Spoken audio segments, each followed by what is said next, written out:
नमस्ते। क्या आप जानते हैं शिक्षा आज सभी को आसानी से मिल रहे हैं। यही हालत एक ज़माने में नहीं थे। आजकल अपने शिक्षा का समाज की स्थान इतना हो गया कि बच्चों को स्कूल भेजने के लिए तैयार करके भेज रहे हैं। आने के बाद होमवर्क भी कराने का बैठ के करा रहे हैं। स्कूल भेजने का काम, स्कूल से लाने का काम पूरा जिम्मेदारी घर के बड़ों ने लिया है।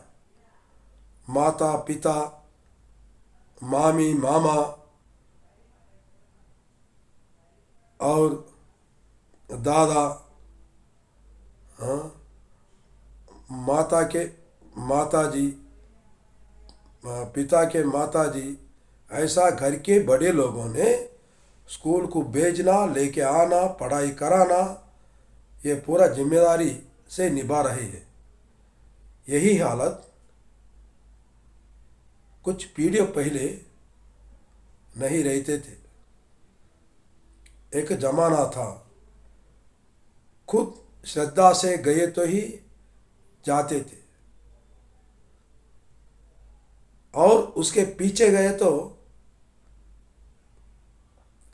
कुछ लोगों को शिक्षा पढ़ाई दूर रखा गया है।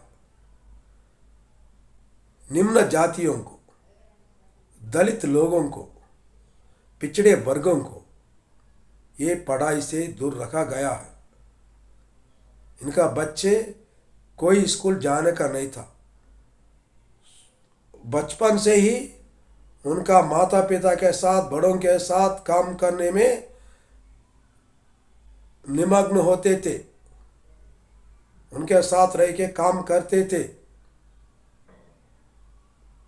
यही हालातों में को दूर करने के लिए, महिलाओं को शिक्षा देने के लिए एक माता जी ने, एक माता मणि ने उपाध्यायिनी बनकर महिलाओं को शिक्षा देने का कोशिश जारी रखेगी। वो माता मणि ने अपना देश के प्रथम महिला उपाध्यायिनी है। उन्होंने सावित्रीबाई फूले, उन्होंने पढ़ने को जाते समय में, पढ़ाई कराने जाते समय में उनको बहुत रुकावट, दिक्कतें आते थे, उनके सामने आते थे दिक्कतें। सवर्ण लोग ने, उन्नत वर्ग के लोग ने उनको उनको रोकने के लिए कचरा फेंकते थे उन पर। वो स्कूल जाते समय में, पाठशाला को जाते समय में, शिक्षा देने के लिए जाते समय में उनका ऊपर कचरा फेंकते थे, कीचड़ फेंकते थे, पानी फेंकते थे, पत्थरबाजी भी होता था। तो भी उन्होंने अपना लक्ष्य जो है शिक्षा देने का, पूरा निम्न जाति के महिलाओं को, पिछड़े जाति का महिलाओं को पढ़ाई देने में उन्होंने लिए सो संकल्प से एक एक इंच भी उनको हिला नहीं सके। ऐसा एक संकल्प के साथ, बड़ा संकल्प के साथ महिलाओं को पढ़ाई कराने का प्रेरित उनका पति महात्मा ज्योतिबा फूले ने किया। महिलाओं को पढ़ाई कराते समय में रुकावट करे तो भी कुछ दिन रुके, फिर चालू किया। वहाँ के हालातों से कुछ दिन रुके रुके फिर चालू किया। ऐसा शिक्षा जारी हुआ था। शिक्षा करने से सावित्रीबाई जी का, नहीं तो ज्योतिबा फूले का उद्देश्य यह था, यह समाज आगे बढ़ना है तो घर की मातामनी, घर की लड़की, घर की लक्ष्मी को शिक्षा मिलना चाहिए। इसीलिए उन्होंने पढ़ाई करने का कोशिश जारी रखे थे। ज्योतिबा फूले जी ने एक वितंतु महिला का गर्भ होकर उन्हें एक शिशु को जन्म दिया। उनको इन्हों गोद में लेकर पाला पोसा। पिछले दिनों में छोटे छोटे लड़कियों को झूले में हैसो शिशुओं को भी शादी करते थे। वो शादी करते समय उनसे 20 साल, 30 साल, 40 साल उम्र ज़्यादा रहने वाले रहते थे। ऐसा ज़्यादा उम्र वाले आदमी से शादी करने से इन्हों जवानी में आए तो उन्हों गुजरते थे, उनका देहांत होते थे। जब से इनको वितंतु बनाकर शिरोमुंडन करके बिठाते थे, सफ़ेद कपड़ा पहना कर एक जगह बिठाते थे, घर में एक कोने पे बिठाते थे। कोई कुछ काम में गए तो उनके सामने ये नहीं आना, शुभ कार्यों में इनको अनुमति नहीं है। ऐसा हालतों को देखकर वितंतु पुनर्विवाह का ज्योतिबा फूले ने एक यत्न किया था। उन्होंने सत्यशोधक समाज का स्थापना करके उसके तरफ से इन्होंने वितंतु पुनर्विवाह का कोशिश जारी रखे हैं। उसमें सफल भी हुआ था। उस जमाने में अछूत महिला को शिक्षा देना और वितंतु पुनर्विवाह के लिए प्रोत्साहित करना बहुत कठिन की बात है।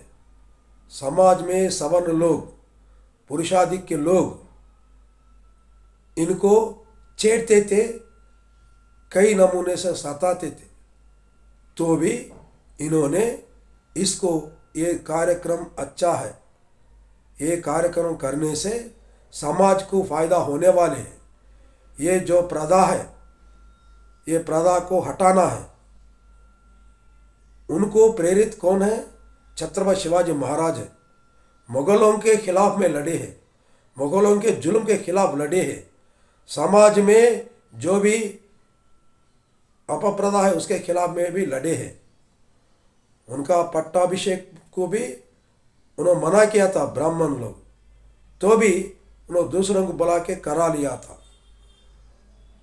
ऐसा इनका प्रेरित हुआ था, उससे वो घटना से प्रेरित हुआ था। छत्रपति शिवाजी महाराज की जिंदगी में से ऐसा कई घटनाओं से इन्हों प्रेरित हुआ था। ऐसा क्यों प्रेरित हुआ? इन्हों पढ़ाई करे। पढ़ाई कैसा हुआ इनका, वो भी मैं आपको समझाता हूँ। शिवाजी महाराज के जो कथा है ये पूरा उन्हें कैसा मालूम हुआ? ये कैसा मालूम हुआ? वो तो उन्होंने पढ़ाई करने से मालूम हुआ। पढ़ाई करने के लिए उनको प्रेरित किया एक फादर ने। उनका पिताजी को समझाकर, ज्योतिबा फूले जी का पिताजी को समझाकर इनको शिक्षा करने के लिए आगे जाने को कोशिश रखे थे, प्रेरित किए थे। ऐसा इन्होंने पूना तक जाकर पढ़ाई भी किया था। और पढ़ाई करते समय में उनको छत्रपति शिवाजी के बारे में जानकारी हुआ, गौतम बुद्ध के बारे में जानकारी हुआ, अशोक चक्रवर्ती अपना देश के एक अच्छा राजा थे, उनका बारे में भी जानकारी हुआ। साथ में साथ अमेरिका के पहले अध्यक्ष जॉर्ज वाशिंगटन और जो अवमानित और पिछड़े वर्ग समझकर सताने को मिला था उनके नेता अब्राहम लिंकन। ये अमेरिका का अध्यक्ष बने थे। इनका बारे में जानकारी हुआ। इनका जिंदगी का कहानी है। इनका जिंदगी में जो घटना हुई है, इनसे उन्होंने प्रेरित होकर यहाँ अपने आजू बाजू में पढ़ाई कराने का कोशिश किया। जिस घर में माता मानी शिक्षा वाली होती है, उस घर आगे बढ़ने के लिए कई अवसर मिलते हैं। जिस घर में बच्चा पढ़ाई करते हैं, उनका जिंदगी आगे बढ़ने का कोशिश रहते हैं, अवसर मिलते हैं। ऐसा पढ़ाई करना ही एक यज्ञ जैसा, एक तप जैसा करे। उसके साथ में साथ वितंतु पुनर्विवाह का भी उन्होंने कोशिश किया था। ये दोनों के लिए बहुत कुछ सहना पड़ा, कष्टों को भोगना पड़ा। इतना होने के बावजूद भी उन्होंने 1 इंच भी अपने लक्ष्य से बाजू हटे नहीं। ऐसा करने वाले ये ज्योतिबा फूले को महात्मा कहना शुरू हो गया। महात्मा ज्योतिबा फूले, इनका जिंदगी में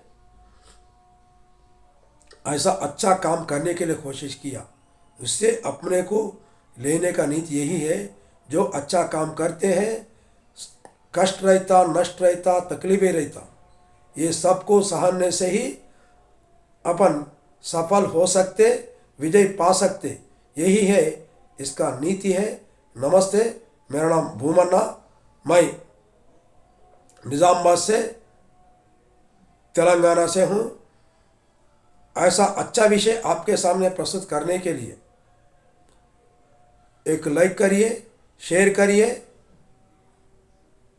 ये विषयों को अच्छा लाने के लिए आपने आपका जो भी भावना है उसी को कमेंट्स के रूप में दीजिए और मुझे एंकरेज प्रोत्साहित करिए। इसी के लिए आप सभी लोगों को धन्यवाद।